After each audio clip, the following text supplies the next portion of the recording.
Now, can you explain, because when people hear the term today, postmillennial, Hmm. they think this newer type. But if you look at it, in the classical sense, and this is what I learned, myself too, which is very interesting, is that there are major differences between the more so partial preterist postmillennial Hmm. that we see today. So, can you explain the differences and the key differences between Methodist postmillennialism and today's postmillennialism? Well, I'm familiar with those who are partial preterists, and that is a dominion or reconstructionist theology that is very Calvinistic, and I think that's what you're referring to. Yeah. I've worked through a lot of their material, and one of the interesting things is that they base their eschatology very heavily on Milton S. Terry, who in fact was a Methodist theologian. That's right. That's right. And so this is not necessarily a point of difference between us and them. But for them, and I'm not prepared to give you a lecture on what that view holds, but it's at least five or six different points, not the least of which is 5-point Calvinism. So we would differ with them on other points, but just to name names for the sake of reference, Kenneth Gentry, who would be in that circle, would be a very helpful resource, and has actually been in correspondence with me personally. We agree to disagree on some of the basic Calvinist issues, but I think they're very helpful in this area of eschatology. Yeah, because I think what people what I learned too, and it was really surprising to me, is the difference was historicism, Mhm. where like everybody and their contemporaries back then was just an historicist. So they interpreted, if correct me if I'm wrong, but historicism, the best way I can explain it is they interpret Revelation as a history book Yes. gradually unfolding, but not in terms of a history book as it's all past, but kind of including the now and the future up until the Okay. consummation of Christ. Would that be Since anything you okay, since you want Lucas, since we've already taken the lid off that can of worms, let me admit that the early Methodists were historicists. Now, what that means, we're talking now about how we interpret the book of Revelation itself. So this is a very subset in eschatology. Why were they historicists? Because all Protestants were. And I think that the historicist position basically disproved itself. to? Very quickly, they had to use a formula that we call the day-year formula. Yes. And so they take Peter's words, I think, out of context. He was just making a comparison. They take that as a formula. And so when you've got 1,260 days of tribulation, they convert that to years. And then you start from the rebuilding of Jerusalem, and you go fast forward 1,260 years or so, and that's why you had people in the 1830s declaring that Jesus was coming, and there were thousands dressed in white on the hillside because William Miller had done the math, and so what you do with that when it doesn't work out, you can play with the start date. You can keep pushing it further ahead in time, but at some point it breaks. Mm. And people like Moses Stewart, and he was very influential on Milton S. Terry.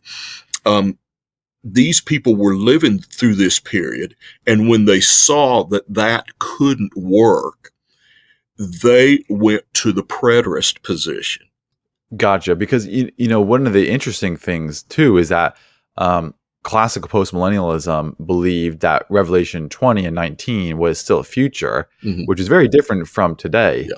Yeah. Rather than today the postmillennialists they interpret that in an amillennialist sense, Mhm. where including the Methodists, the Presbyterians, majority of them who were postmillennialists, or held to historicism. So that means they put the millennial as something future Yeah. and waiting. And I think that's a big difference, because what's interesting too is that they actually agreed with the premillennialists. Both the premill and the amill, both the premill and the postmill agreed the millennial was future. Mhm. It was just the amill who would disagree with them. So Yeah. I think that's a key difference that it's important to highlight for people. And we're dealing really with the historical development of the doctrine. But really at that time, there was not really an amill position. It was really pre or post. And the issue was that the premillennialists believed that Christ was coming to set up his kingdom and that his coming was imminent. The postmillennial position believed that the kingdom was here, but that the millennium was imminent. And so in that sense, I think that's what you're saying. In that sense, the early Methodists saw the millennium in a futuristic sense, but they didn't necessarily interpret all of Revelation in a futuristic sense. Gotcha. And then they would tie that millennial into the conversion. Correct me if I'm wrong. They would tie that millennial into the conversion of Israel. Yes. And then the papacy would be defeated. Yep. Islam would be defeated. Yes. And is that safe to say, like, that was the majority Revelation 19 interpretation? Like, that was when Christ would defeat the Pope and Islam, the false religions, and Israel would be converted, and that would be the beginning of the 1,000 years? And I think that now we're trying to be fair to a historicist position that we neither one hold to necessarily, but I think they would find those battles and victories happening all the way through the book of Revelation. Okay. And so Revelation 19 is to me is sort of a summary picture that Christ is on his white horse and he's riding across history. He is leading the battle. And I wouldn't tie that picture to any date. It's kind of what has happened, what is happening, and what will happen. He will be leading the army of God on from victory to victory until his return in chapter 20. No. How does this different now from the Calvinist Dominionist aspect? Because you mentioned that before. And I just want to say that we as Wesleyan Arminians take sharp distinction with Calvinists, particularly in the area of salvation or soteriology. But it seems like once we get past that, in the broad sense, that we kind of come back together. Oh, yeah. In our understanding of the church, in our understanding of the sacraments, and in our eschatology.